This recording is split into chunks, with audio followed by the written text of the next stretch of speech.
The Los Angeles Lakers bounced back from their recent struggles with a convincing victory over the Toronto Raptors on Sunday night, powered by an exceptional performance from center DeAndre Ayton. The big man delivered a flawless offensive, showing that secured his place in the franchise's record books. Ayton finished the game with 25 points and 13 rebounds, while shooting a perfect 10 for 10 from the field. This remarkable achievement made him the first player this season across the entire NBA to record at least 20 points on perfect shooting with a minimum of 10 field goal attempts. Even more impressively, he became only the 34th player in league history to accomplish this feat while also grabbing at least 10 rebounds in the same game. The historical significance of Ayton's performance extends deep into Lakers history. He joined an elite group as just the third player in the franchise's storied past to shoot 100% from the field on 10 or more attempts while securing at least 10 rebounds. The only other Lakers to achieve this remarkable double were legendary center Wilt Chamberlain on March 11th, 1969 and Mitch Kupchak on November 20th, 1981.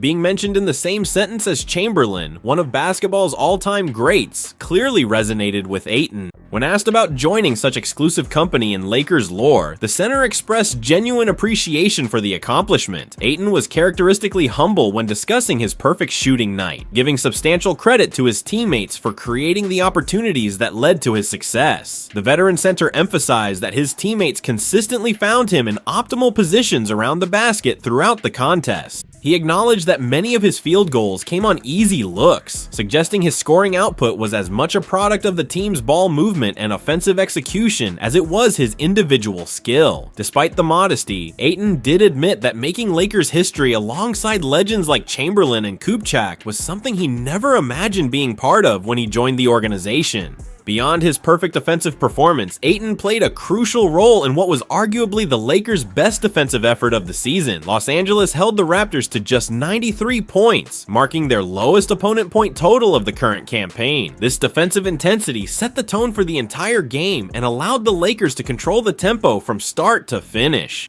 The combination of lockdown defense and efficient offense proved to be the winning formula the team desperately needed after struggling through a difficult stretch of games. When analyzing what made the victory possible, Ayton pointed to the team's defensive energy as the catalyst for everything else that followed. He explained that the Lakers brought intensity defending the basketball from the opening tip, which sparked their transition game and created offensive rhythm. Players were cutting with purpose, moving without the ball, and maintaining high energy throughout possessions. This active movement and constant pressure on Toronto's defense opened up opportunities across the board. Ayton specifically credited superstars Luka Doncic and LeBron James for the pressure they applied attacking the rim, which forced the Raptors' defense to collapse and leave him open for easy baskets. The veteran center described how Doncic and James penetrating into the paint created a chain reaction that benefited everyone on the floor. As defenders rotated to stop drives to the basket, shooters spotted up beyond the three-point line, while Ayton positioned himself perfectly in the dunker spot. This systematic offensive approach led to the type of easy scoring opportunities that allowed him to maintain perfect shooting throughout the game. Whether it was catching lobs above the rim or receiving dump-off passes for dunks, Ayton found himself in ideal scoring positions all night long. The rhythm and flow of the offense made everything feel natural and effortless. Looking ahead, Ayton emphasized the importance of maintaining this level of play and positive momentum. The Lakers face a challenging road ahead, literally, as they embark on a season-long 8-game road trip that will test the team's resolve and consistency. After struggling in recent weeks, partly due to a brutal schedule, the victory over Toronto provides a much-needed confidence boost heading into this extended stretch away from home. Ayton's message to his teammates and fans was simple but powerful. Keep going, play hard every single day, and maintain the same approach that led to success against the Raptors. The Lakers need this type of consistent effort and execution if they hope to climb the standings and position themselves for a deep playoff run. With Doncic and James leading the way and role players like Ayton delivering when called upon, the team has shown it possesses the talent necessary to compete with anyone. The challenge now becomes sustaining this level of performance over the demanding road trip and beyond. Ayton's perfect night serves as a reminder of what's possible when the Lakers execute their game plan with discipline and intensity on both ends of the floor. If they can replicate this formula consistently, better results should follow in the games to come. The Los Angeles Lakers find themselves at a critical juncture as they reach the midway point of the season, and one player who exemplifies the team's roster challenges is veteran guard Gabe Vincent. Since signing with the Lakers away from the Miami Heat in 2023, Vincent has been unable to replicate the success that made him an attractive free agent target. His performance this season has been particularly concerning, as he has appeared in just 21 of the team's 41 games while shooting a dismal 33% from the field. The Lakers originally believed they were acquiring a proven rotation player who could provide valuable minutes, especially after Vincent helped Miami reach the NBA Finals in 2023 with clutch playoff performances. Instead, all they have witnessed is continued struggle and inconsistency. The statistical evidence paints a troubling picture for Vincent's tenure in Los Angeles. He currently holds a negative value over replacement player rating for the third consecutive year, indicating he has been a net negative when on the court. Even more alarming is his box score plus minus of negative 5.9, which would rank as the worst in the entire NBA if he had played enough minutes to qualify for official statistical rankings. This pattern has defined Vincent's time wearing purple and gold. Limited availability combined with poor production when he does manage to take the floor. Over his Lakers career, he has suited up for only 104 of 205 possible games, and his impact during those appearances has consistently failed to meet expectations. At 29 years old, Vincent appears to be trending in the wrong direction rather than developing into the reliable contributor the Lakers desperately need. He currently averages just 5.0 points, 0.9 rebounds, 1.4 assists, and 0.4 steals in 20.1 minutes per game. These numbers fall well short of what Los Angeles requires from its rotation players, especially given his contract carries an annual salary of $11.5 million. The Lakers do not need another ball handler or primary shot creator with Luka Doncic, Austin Reeves, and LeBron James handling those responsibilities. This reality has pushed Vincent into more of a 3-and-defense role, where he must contribute as a floor spacer and perimeter defender to justify his minutes. However, Vincent has struggled mightily in this simplified role. While he has connected on a respectable 35.8% of his three-point attempts, his shooting inside the arc has been catastrophic. Vincent has made just 20% of his 2-point field goal attempts this season, a percentage that borders on unplayable for any rotation player. This inability to convert even the easiest close-range scoring opportunities severely limits his offensive value and makes him a liability when defenses dare him to attack the basket.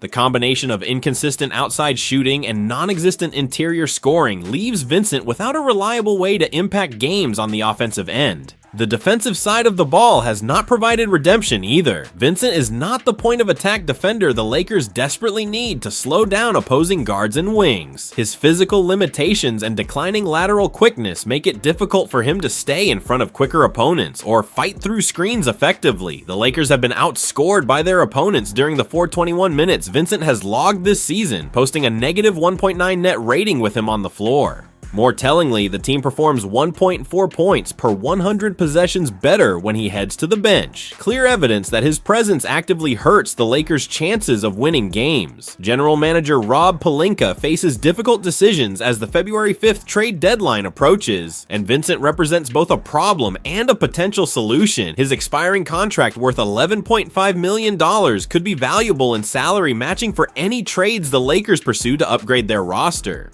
Moving Vincent would not only clear playing time for more productive players, but also potentially bring back assets that better fit the team's championship timeline. The Lakers are in win-now mode with their current core, and they simply cannot afford to keep players on the roster who actively harm their chances of competing for a title. The context of Vincent's career makes his Lakers struggles even more disappointing. He spent 4 seasons with the Miami Heat before signing with Los Angeles, and during that time, he posted a negative value over replacement player rating in 3 of those 4 years. The one exception was the 2023 playoff run, where Vincent transformed into a crucial starter for Miami's surprising finals appearance. The Lakers gambled that this playoff performance represented a breakthrough and the emergence of Vincent's true potential. Instead, they got the player he had been throughout the larger sample size of his career, an inconsistent bench guard who struggles to impact winning basketball. Los Angeles must use the upcoming trade deadline to address their roster deficiencies if they hope to maximize this championship window. They need point-of-attack defenders who can pressure opposing ball handlers and force turnover. They need reliable three-point shooters who can space the floor and make opponents pay for collapsing on Doncic and James. Gabe Vincent provides neither of these things at an acceptable level, making him an obvious candidate to be moved before the deadline. The Lakers have multiple expiring contracts they can package in trades, and Vincent's deal should be the first one Pelinka looks to include in any negotiations with other teams around the league.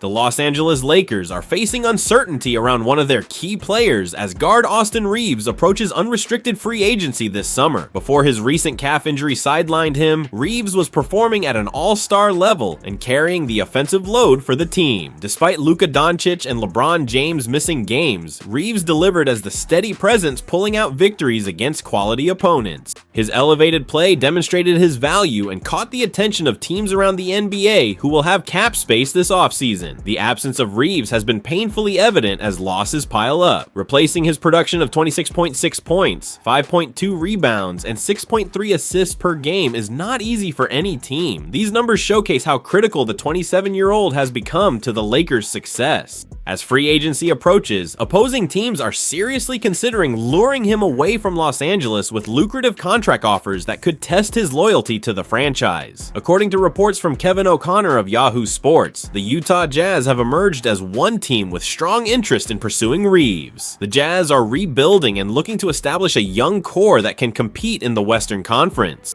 Adding a player of Reeves' caliber would significantly accelerate their timeline and provide veteran leadership. O'Connor indicated multiple teams are prepared to make maximum contract offers to Reaves this summer, giving him a substantial financial decision when weighing his options between staying in Los Angeles or exploring opportunities elsewhere. Utah will not be the only franchise attempting to persuade Reaves with a massive payday that could reach maximum contract levels. Several other teams are projected to have significant salary cap space, including the Washington Wizards, Los Angeles Clippers, Brooklyn Nets, and Chicago Bulls. Each of these franchises could make compelling pitches if they prioritize him in off-season planning. However, specific circumstances may limit their realistic chances of landing the talented guard. The Washington Wizards recently acquired star point guard Trae Young through trade and already have promising young guards competing for minutes. Given this backcourt logjam and Young's ball-dominant style, it would be difficult for Washington to justify offering Reaves a maximum contract when positional fit becomes a concern. The Brooklyn Nets remain in evaluation mode regarding their long-term direction.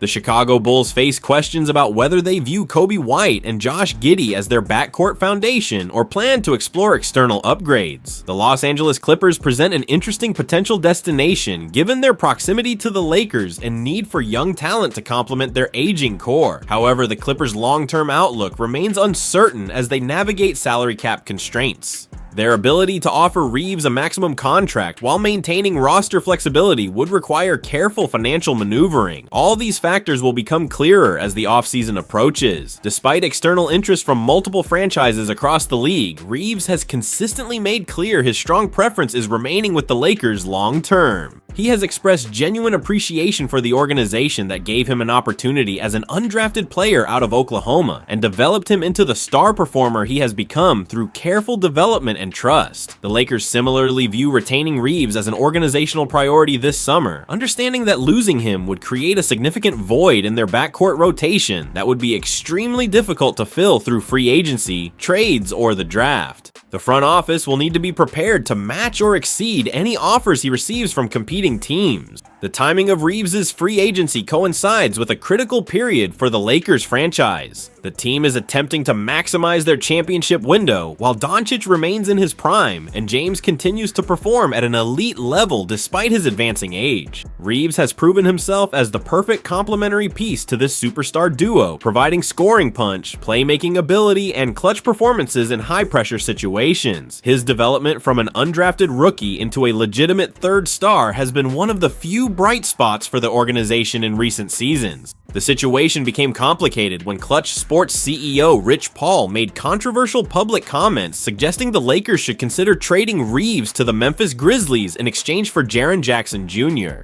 These remarks generated significant attention and reportedly did not sit well with Reeves' representation. According to reports, Reeves' agent spoke directly with Paul at halftime of the Lakers' recent game against the Atlanta Hawks to address the comments and clarify the situation. This unusual confrontation highlighted tensions that can arise when player agents operate in the same circles. Looking ahead, the Lakers face a critical decision point regarding Reeves' future. They must balance their desire to retain him against financial constraints of operating above the luxury tax threshold. Losing Reeves in free agency would represent a devastating blow to championship aspirations and force them to restructure their backcourt rotation. The organization will make every effort to keep Reeves in purple and gold for years to come.